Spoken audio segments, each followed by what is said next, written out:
Hey guys, tonight I'll be showing you a little bit more features on the Behringer D here. Try not to talk so much on this video. I know the last video it was kind of overkill with all the talking and stuff, but had to get my points out there with this thing.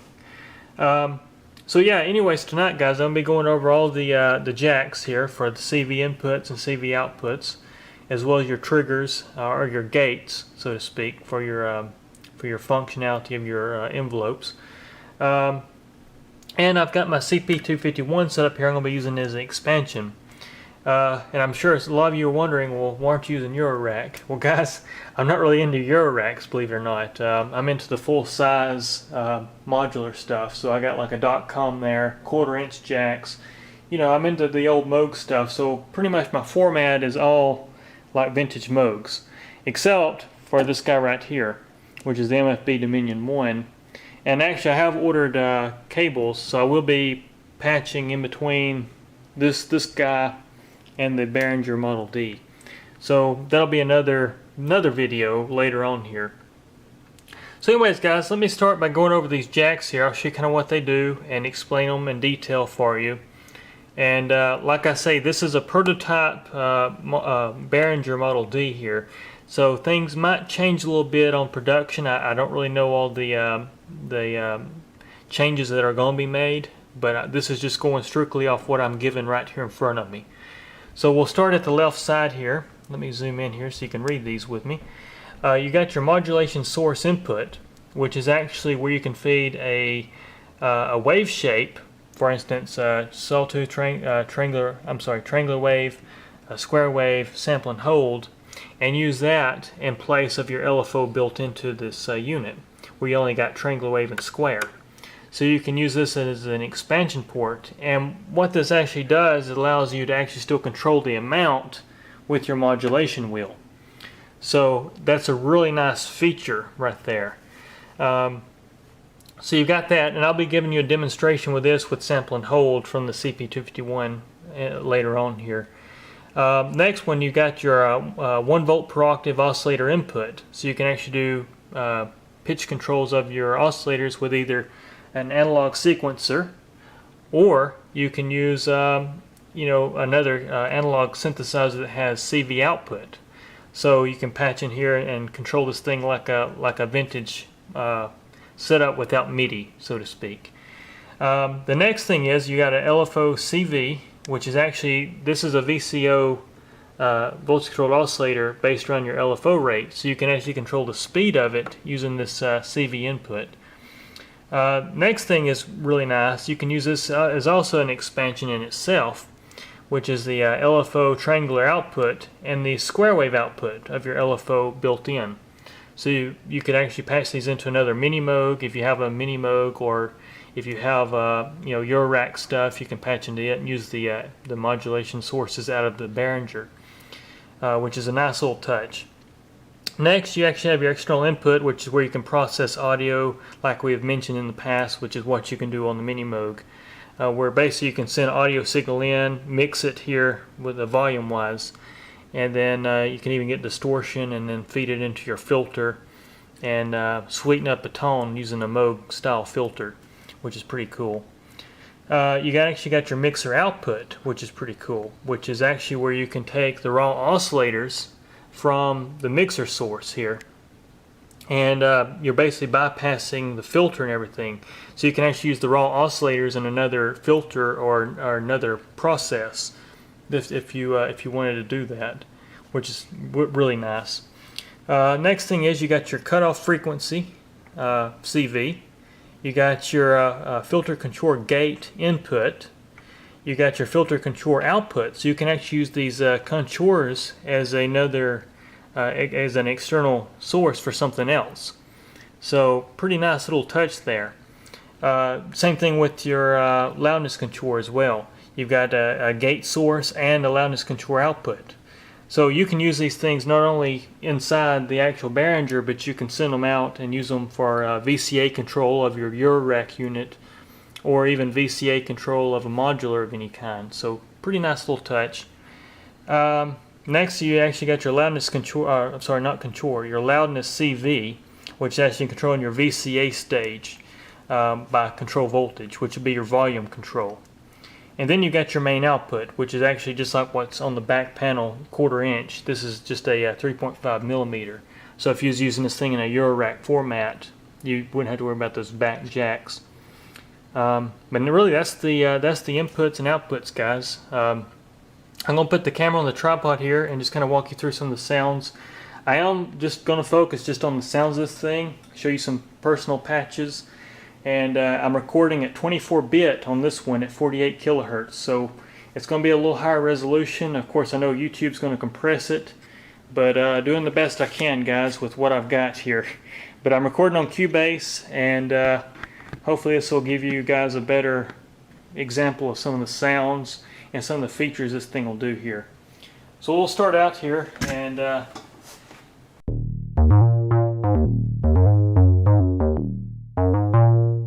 so anyways, that's just the sound there.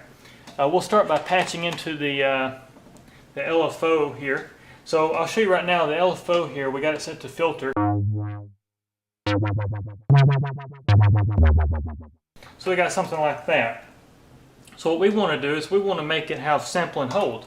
So we'll go here to our CP-251 and go into modulation source. We'll turn this oscillator. Let's see here. Yeah, you'll turn this to noise source here, and then we'll actually be able to do this.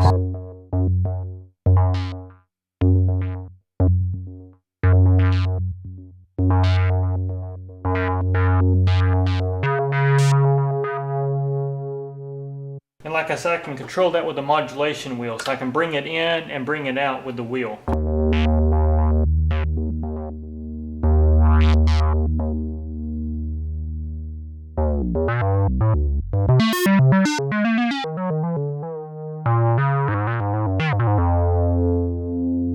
So you get something like that, and of course you can use other waveforms. For instance, we'll use the square wave of the CP-251.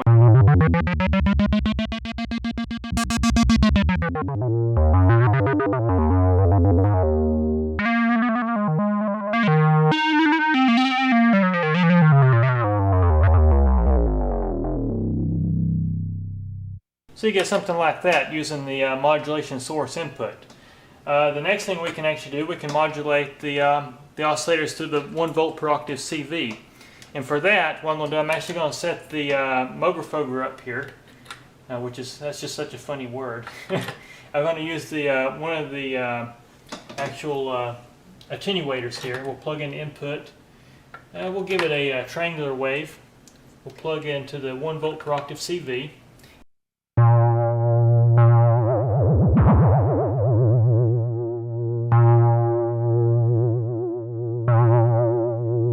And now you can see we've added just a little bit of modulation to the oscillator.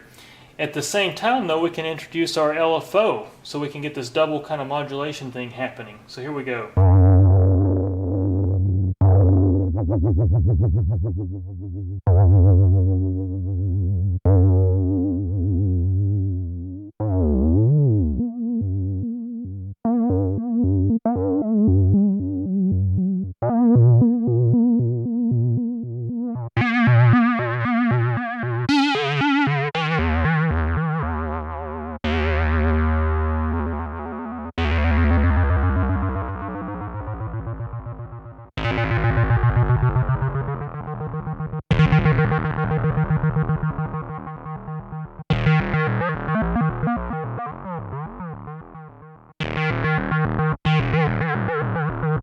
Or what we can also do is just modulate just the filter with the LFO internally and have this modulating the oscillator, so you get something like this.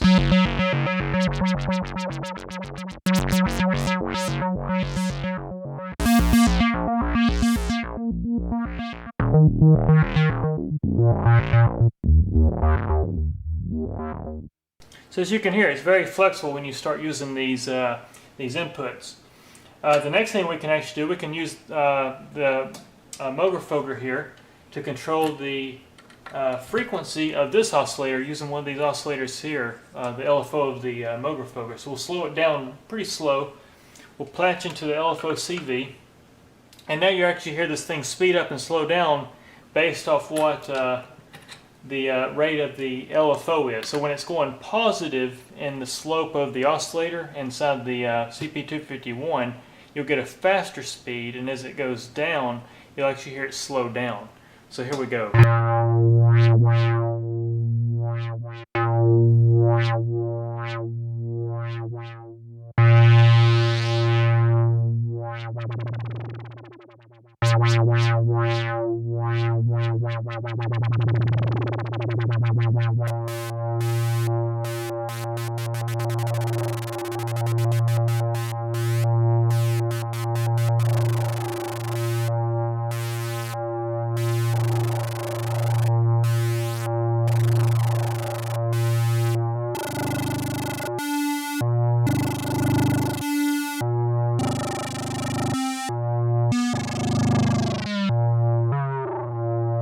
So you get something like that, and that's just, you heard two examples. You heard one of using a triangular wave, but you can actually hear that kind of slope, and then in the square wave you can actually hear it's just a drastic frequency change, and it goes back to zero.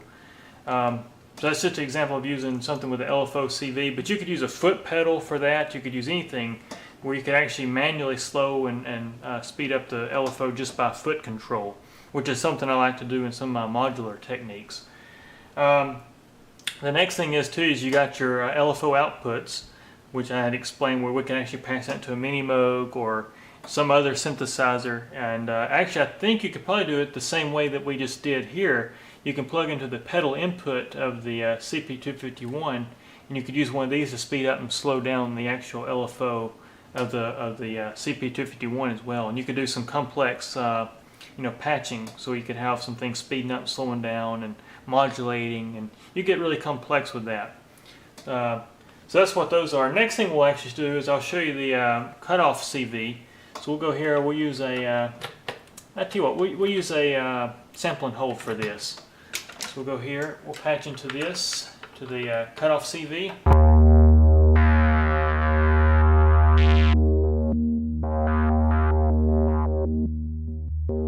Now what's cool about this, guys, is that since I'm passing to the cutoff CV, I've still got my LFO source as well, and it's still active. So we're not really using the modulation source anymore. We're actually going directly into the cutoff frequency control. And you can actually attenuate this the same way if you didn't like the amount. If you want to adjust the amount, you could run through an attenuator and adjust your amount input. So what we'll do here is we'll cut this off and we'll introduce the LFO.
So you get something like that, and that's just changing some of the modulations internally and then changing some of the waveforms externally, controlling the cutoff frequency there. The next thing we can do, guys, is we can actually trigger the envelope generators. And you could do this through a sequencer, or you could do it through another method here. For tonight though, I'm actually waiting on some cables to come in so I can actually do this. Since I'm not a Eurorack guy, I've had to order some cables to make all this work. So tonight what I'm actually going to do is just kind of patch it here and use the CP-251 as a trigger source. One thing that is a little different on this, if you do want to use like an analog sequencer, or if you want to use this thing with another synthesizer, it's pretty critical you have this, because it won't really work unless you do this. You got to get a stackable 3.5 millimeter cable, just a short one. It doesn't have to be maybe about 2 or 3 inches long at the most. And what you want to do is you'd want to plug it into the gate of the filter contour, as well as the loudness contour gate jacks, and then plug in your actual gate input or gate output of your other synthesizer into the top of one of those. That way you could trigger both envelopes. Otherwise you can only trigger one envelope or the other. And really this is all open, so you can actually use it in different formats. So if you wanted to do 2 separate envelope generators, you could. But that's really just the trick to make this thing work in a way where you could actually make it work with a sequencer. So what I'm going to do, I'm going to kind of do a trick, and what we're going to do, we're going to use a square wave of the CP-251 as our trigger, because it's a plus 5 volts 0, plus 5 volts 0, so it's going to work just like a gate. Then what we're actually going to do, we're going to use a multiple here. We're going to use this multiples setup, and we'll plug in. We'll start with the loudness contour gate.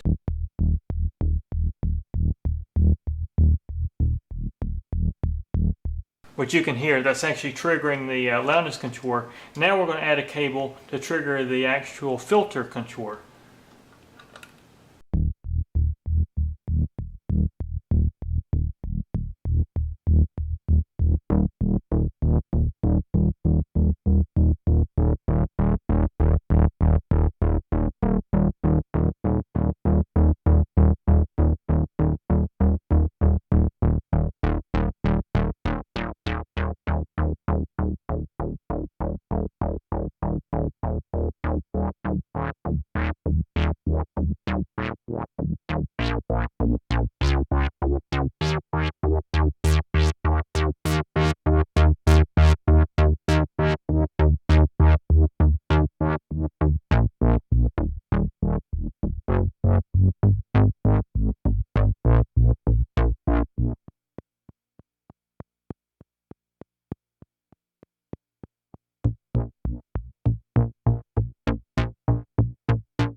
So as you can hear, you can use this as a trigger. And of course, like I say, when you have a stackable, you can just plug it in here and then have one of these cables going in, and having this actually coming off a sequencer, like a gate source off a sequence. So you can make it work that way. Unfortunately, these are the only 2 3.5 millimeter cables I've got, so I'm having to work with what I've got here. But anyways, that's the way you can trigger. And then now I'm just going to kind of go over some of the sounds with you guys, just some raw sounds, just some playing here. So let me get some things set up here. A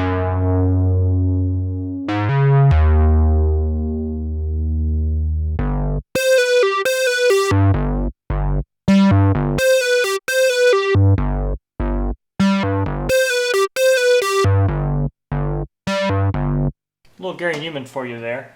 And also one other note, guys, I know on my other video a lot of you had mentioned the glide, and actually that was an issue with this actual unit. They're actually working on this. This is a prototype, so of course they're still working some of the stuff out.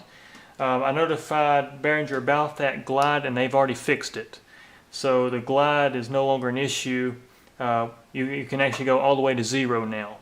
So with that said, no worries about the glide in production. So when you get one of these out of the box, it shouldn't have that glide effect that you're hearing when this is always at 0. So as you can hear, you kind of hear the glide here. It's just a little amount of glide, and I've got the knob all the way at 0. So that's already been fixed. So I just want to bring that to your attention for anybody that had mentioned that on my last video. So yeah, so now we'll just go over some of the sounds.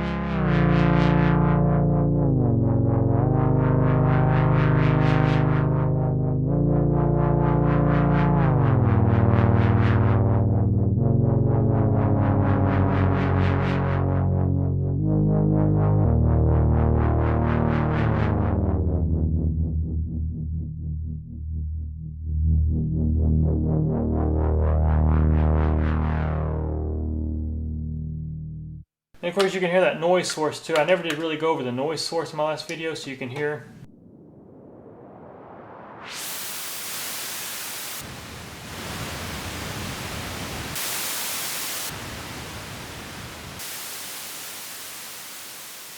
So you can hear the noise source is really good as well. We'll go here.